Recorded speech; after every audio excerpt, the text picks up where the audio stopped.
For the past couple of weeks, it has taken everything in me to not redesign my island again for the third time, and oh, do I want to. But after giving it some thought, I decided to distract myself by redesigning my house, since that would be way less of an undertaking. And I'm finally finished with it, so in this video, I'm going to give you a tour of each room to show you the changes and to hopefully give you all some ideas for your house.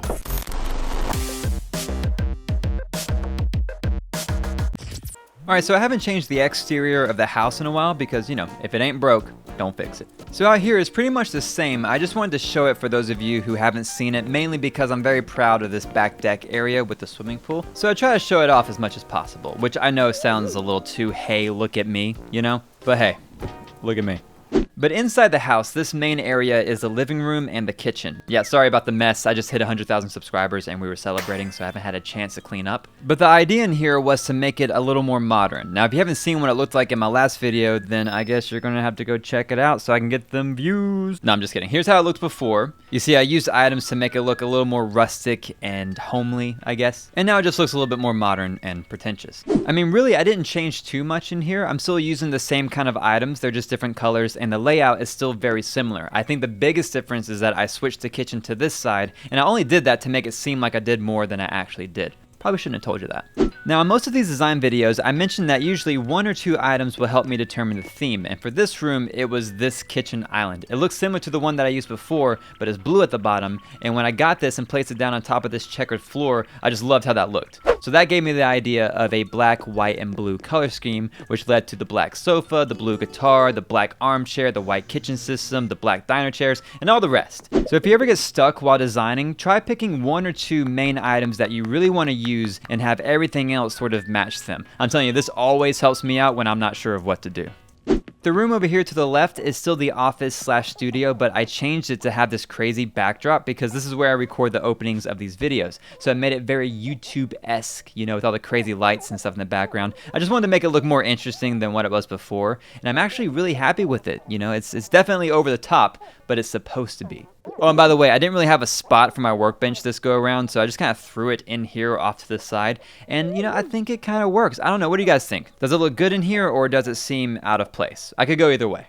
Up here is the bedroom. Now, this is the room that I changed the least. I kept the overall design, with the bed in the middle, the end tables on each side, and a dresser over here to the right. The main things that I changed were putting in the seating area over here where I could jam out. Yeah, I still have a guitar in just about every room. That would never change. And the wallpaper. I know this wallpaper doesn't make any sense because there's not actually a city outside these windows, but I like it, okay? I'm vibing pretty hard in here, and that cannot be taken from me. The room over here to the right is still the bathroom, but I added in this little laundry room area, which I'm not 100% sure about just yet. I like the idea, I love using the panels to look like sliding doors, but the books kind of throw it off for me. Like, why would there be books in the laundry room, But from this angle, I love it. It just gives the room a little more depth. But what do you guys think? Is it too much? Am I trying too hard with this? You can be honest, it's fine. I can take it. Everything will be fine.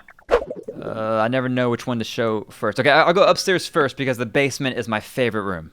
Nope. I got to show you the basement first to help explain the upstairs, so basement first. Alright, so down here is my favorite room. I wanted to go with some sort of, I don't want to say man cave because is man cave cool these days, or is that like a midlife crisis kind of thing? See, I don't know, so I don't want to say man cave. It's more like a basement with a bar, a barsement. Oh my god, that's worse. I don't know, it's just a basement with a bar, a pool table, and a home theater, which is my favorite thing to design, by the way. I had this film projector just sitting in my inventory, and finally I was like, and out came this home theater.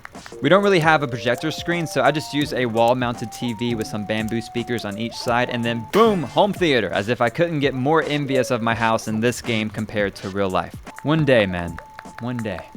And the last room that I have to show you is the upstairs. Now, this is not my favorite room, but I felt like it was necessary. So the idea in here was to go for something a little more natural. So I put in a lot of plants and used the cafe wallpaper to give me a lot of natural light. I wanted to have some sort of sunroom to balance out the rest of the house. The crazy neon lights in the studio, the city lights in the bedroom, the home theater in the basement. This room is just a little less fluorescent and a nice chill space to hang out in. So I have a chill spot in the middle, a cozy breakfast corner over here, a nice loungy area over here. And Henry's still here, by the way. I'm sure some of you are worried that I got rid of him, but no, he's still here and still on theme. And speaking of theme, I'm not sure if you guys have noticed, but I still try to have some sort of theme music in each room. It's supposed to be subtle, but having some music playing that matches the vibe of each room really goes a long way, so highly recommend. But that is it for the tour. I hope you all enjoyed it. If you have any questions, please let me know in the comments. And if you want to see more videos like this, consider subscribing and hitting the bell so you don't miss any. And by the way, I'm hosting a couple of design and build challenges in my Discord server to celebrate reaching 100,000 subscribers. And one of them is for Animal Crossing, where the challenge is to design a hotel. So if you want to participate with the chance of your entry being featured in one of my videos, check out the link to my Discord server in the description. But thank you all for watching, and I'll talk to you soon.